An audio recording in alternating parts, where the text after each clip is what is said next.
দেখুন, আমাদের মাননীয় মুখ্যমন্ত্রী মমতা বন্দ্যোপাধ্যায়ের কাছে আমাদের যারা অনুপ্রবেশকারী তাদেরকে বাঁচানোটাই ওনার কাছে এখন প্রায়োরিটি। এবং এই বাংলা এবং বাঙালির অস্মিতা নিয়ে যে কথা উনি বলছেন এবং যেটা নিয়ে উনি প্রস্তাব আনছেন বিধানসভায় 4 তারিখে, আগামীকাল এবং 4 তারিখ, সেটা সম্পূর্ণভাবে আমাদের যারা অনুপ্রবেশকারী, বাংলাদেশি অনুপ্রবেশকারী, রোহিঙ্গা, যারা মমতা ব্যানার্জির এবং এই সরকারের ভোট ব্যাংক, যাদের নাম কাটা যেতে চলেছে এসআইআর যদি পশ্চিমবঙ্গে হয় এবং হবে, শুধু সেইটার জন্য উনি আজকে এই বাঙালি এবং বাংলার অস্মিতা নিয়ে কথা বলছেন।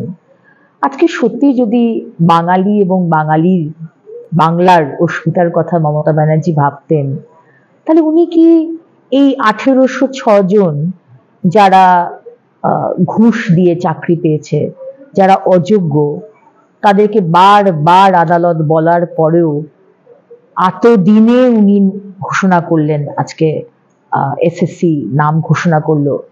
আগে নামটা ঘোষণা হলে হয়তো যারা প্যানেলে ছিল, যারা যোগ্য আমরা ধরছি বাকিরা, তাদের হয়তো চাকরি যেত না। উনি কি সত্যি বাঙালির কথা ভাবেন? আজকে রাস্তাঘাট নেই, আজকে নিকাশির ব্যবস্থা নেই, আজকে মানুষ বাড়ি নেই, মাটির বাড়ি ভেঙে পড়ছে, ছোট ছোট বাচ্চাদের মৃত্যু হচ্ছে, আজকে সমস্ত রাজ্যটা ভেঙে পড়েছে। যে বাঙালি শিক্ষা নিয়ে আমরা বরাবর গর্ব করে এসেছি, সেই শিক্ষা ব্যবস্থা ভেঙে পড়েছে।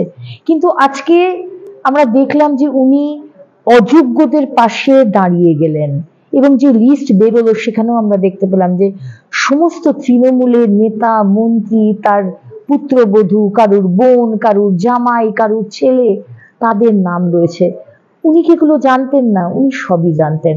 আজকে আমরা দেখতে পাচ্ছি যে ইটাহার থেকে প্রায় 1500 অটো ড্রাইভার, যারা গুরগাঁওতে কাজ করত, অটো চালাতো, তারা চলে এসেছিল ইটাহারে। তারা ইটাহারে থাকে, তারা সংখ্যালঘু, কিন্তু আজকে তারা আবার একটি সংবাদ মাধ্যমে বেরিয়েছে, তারা প্রায় 1500 অটো ড্রাইভার অটো নিয়ে, পরিবারকে নিয়ে তারা আবার ফিরে গেছে।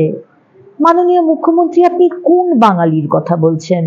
আপনি যে বাঙালি, বাংলার অস্মিতার কথা বলছেন, সেই বাঙালিরা তারা বলছে তারা ফিরতে চায় না। আপনি বলছেন 5000 টাকা আপনি দেবেন, কিন্তু ওরা রোজ 600 টাকা পার ডে, 600 টাকা রোজগার করে। ওরা বলছে এবার আমরা পেপারস নিয়ে যাচ্ছি, আমরা জানি যে আমাদের সাথে কোনো অন্যায় হবে না, কারণ আমরা বৈধ নাগরিক এই ভারতবর্ষের। তারা সংখ্যালঘু, তারা আমার ভাই, তারা বৈধ নাগরিক, তাদের কাছে লিগ্যাল ডকুমেন্টস আছে। এবং পরিবার নিয়ে আপনার যে আপনি যে বলেছেন 5000 টাকা শ্রমশ্রী দেবেন, আপনার শ্রমশ্রীকে দুচ্ছাই করে তারা আবার করে ফিরে গেল ইউপিতে, কারণ তারা বলছে যে আমার ছেলেটা সেখানে পড়াশুনো করে, আমি পার ডে সেখানে 600-700 টাকা রোজগার করি। আপনি কোন বাঙালির অস্মিতার কথা বলছেন? আপনি আজকে 6000-7000 কোম্পানি বন্ধ হয়ে গেছে, যারা চলে গেছে অন্য রাজ্যে। আমাদের এখানে হেড অফিস ছিল, এই পশ্চিমবঙ্গে আমাদের হেড অফিস ছিল, প্রত্যেকটা বড় বড় কোম্পানি হেড অফিস বন্ধ করে দিয়ে অন্য রাজ্যে চলে গেছে। আপনি কোন বাঙালির কথা বলছেন? আপনি চিরকালই বাংলা বাঙালি করে আজকে আমাদের যোগ্য শিক্ষক শিক্ষিকা, তাদেরকে আপনি বলি দিলেন এই অযোগ্যদের বাঁচাবার জন্য। সুতরাং আপনি যদি সত্যি বাঙালি আর বাংলার পাশে থাকেন, তাহলে বৃহস্পতিবার 4 তারিখে যে আমরা যে প্রস্তাব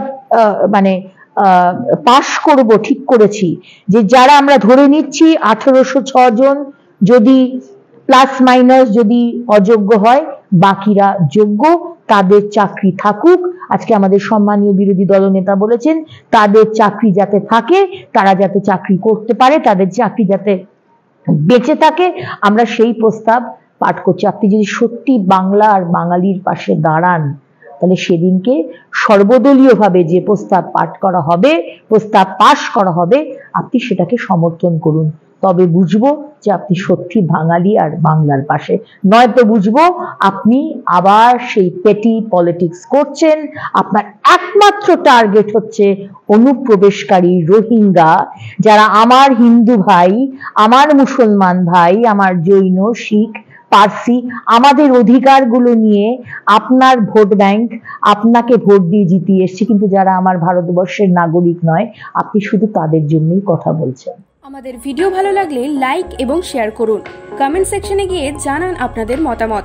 আরও ভিডিও পেতে আমাদের চ্যানেল সাবস্ক্রাইব করুন এবং প্রতি মুহূর্তে খবরের আপডেট পেতে প্রেস করুন বেল আইকন।